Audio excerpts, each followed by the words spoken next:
শূন্য থেকে শুরু করে একটা ছেলে আগামীকাল অস্ট্রেলিয়ার জন্য ফ্লাই করবে এবং সেই ছেলেটি আমার সাথে ঢাকাতে অবভিয়াসলি অনেক আপনার প্রতিষ্ঠান আছে যারা ইংলিশ শিখায়, লাইক আপনার আমি নাম বলতে চাচ্ছি না আর কি, নামগুলো বলতে চাচ্ছি না। সো এদের কাছে পড়ে আমার অনেক ফ্রেন্ড সার্কেল ওরা বলতেছে যে ভাই আমি দিন শেষে কিচ্ছু পাচ্ছি না।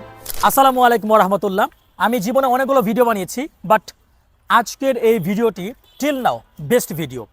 কারণ আজকে এমন একটা গল্প আপনাদের সাথে শেয়ার করব যেটা হচ্ছে একেবারে জিরো থেকে শুরু করে, শূন্য থেকে শুরু করে একটা ছেলে আগামীকাল অস্ট্রেলিয়ার জন্য ফ্লাই করবে এবং সেই ছেলেটি আমার সাথে, আর কেউ নয়, আরজু। আরজু, কেমন আছিস? হ্যাঁ, আমি অনেক ভালো আছি। আপনি কেমন আছেন? ভালো আছি রে। আচ্ছা, কেমন লাগতেছে এই যে বাংলাদেশ থেকে একদম শূন্য লেভেল থেকে শুরু করে অস্ট্রেলিয়া যাচ্ছিস পড়াশোনা করতে, তাও চমৎকার একটা university, সিডনির CQ university, right?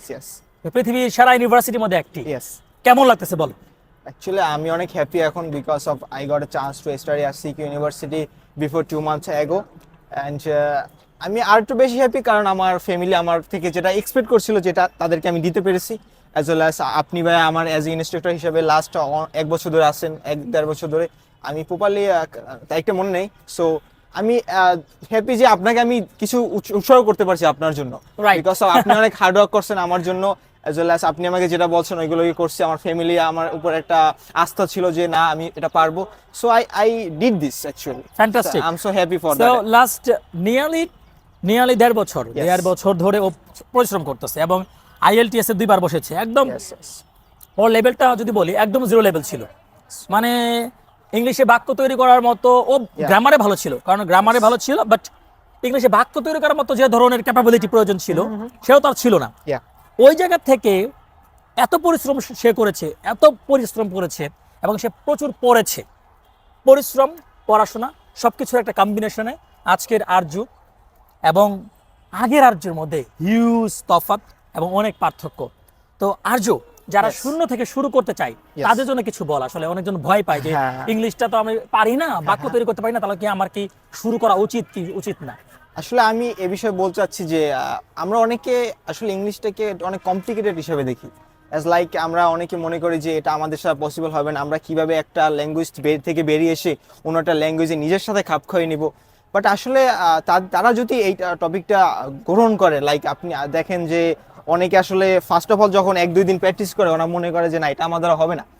But এটা কেন হবে না? কারণ ওরা সঠিক লাইনে নাই, ওরা সঠিক ওয়েতে ওইটাকে সঠিক মেন্টরশিপ করতেছে না। হ্যাঁ, ওদের গাইডলাইন পাচ্ছে না।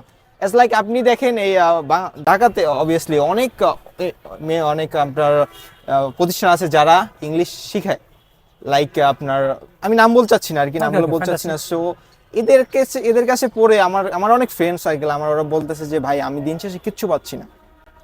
আমি আসলে ওদের কাছে যদি আমি ইংলিশে কিছু জিজ্ঞাসা করি ওরা আসলে প্রপারলি বলতে পারে না, বাট ওরা 6 মাস 7 মাস আসে, বাবার টাকা নষ্ট করে, অ্যাজ ওয়েল অ্যাজ এই ঢাকা শহরে আপনি তো বুঝেন ঢাকা শহর টাকা না হলে কি হয়। সো ওইগুলো আর কি করে দ্যাটস ইট, ঘুরে ফিরে খায় দেয়, মানে ইন টোটাল মানে এট লাস্টে তাদের অ্যাচিভমেন্ট শূন্য খাতায়। সো আমি মনে করি যে কেউ যদি একটা সঠিক গাইডলাইন পায়, কেউ যদি একটা সঠিক মেন্টর পায় তার লাইফে, then I think learning English is like a piece of cake that you already know. Fantastic. So, and not only me, but also all the people say who can speak in English, who can think in English, who can learn, who can read English properly. So I think এটা শুধু mentor অভাব, as well as hard ওয়ার্কেরও অভাব আছে। Obviously hard work করতে হবে, but I think hard ওয়ার্কটা পরে আসে যদি না আপনি ভালো গাইডলাইন পান। তো ফ্লাই কালকে রাতে মেবি না? হ্যাঁ, কালকে রাতে আমার ফ্লাই, কালকে রাত আমার 11টা ফ্লাই হবে। সবাই আরজুর জন্য দোয়া করবেন এবং আরজু সবার জন্য, সবাই আমার জন্য দোয়া করবেন। আমি আপনার সিক ইউনিভার্সিটি চান্স পেয়েছি বিবিএ করার জন্য। My subject BBA and my major HR, which is human resource. So everyone pray for me and pray for my better future. Hopefully my journey will be smooth by the grace of Almighty Creator. Thank you so much. Thank you so much. Thank you. Allah Hafiz.